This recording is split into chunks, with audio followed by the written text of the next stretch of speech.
আসসালামু আলাইকুম ওয়া রাহমাতুল্লাহি ওয়া বারাকাতুহু। আমরা অফিস থেকে আপনাদের সাথে স্বাগতম। ঠিক আছে, এখন আপনাদের কাছে জিজ্ঞাসা করবো, আজকে তো 19 রমজান যাচ্ছে, ঠিক আছে, আপনাদের রোজা রইতে কি কষ্ট হচ্ছে? হ্যাঁ, কি আপনার রোজা রইতে কষ্ট হচ্ছে? কষ্ট হচ্ছে, খুব খুব কষ্ট হচ্ছে। আপনি কটা রোজা রাখছেন? 30টা রোজা রাখছেন? আস্তাগফিরুল্লাহ, আজকে তো 19 রোজা চলে, আপনি 30টা কেন রাখছেন? কটা রোজা রাখছেন? তার মানে আপনি রোজা রাখেন না।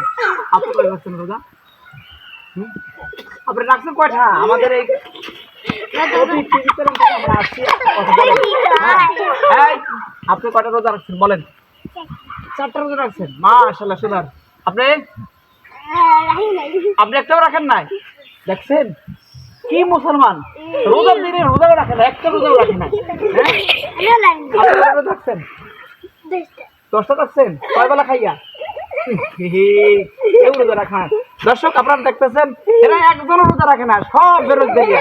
আপনারা রোজা রমজানের দিন এরকম খান, আপনাদের শরম করে না? আপনাদের কি শরম নাই? হ্যাঁ, সামনে যা, বলেন, তুই থাক না, রোজা রাখেন না? এটা তুই থাক। হ্যাঁ, ঠিক আছে, আপনার কাল থেকে রোজা রাখবেন, রাখবেন তো সবাই? ঠিক আছে, কপিটাই ফাটাই গেলে কি? হ্যাঁ, রাতে জিপ দে না।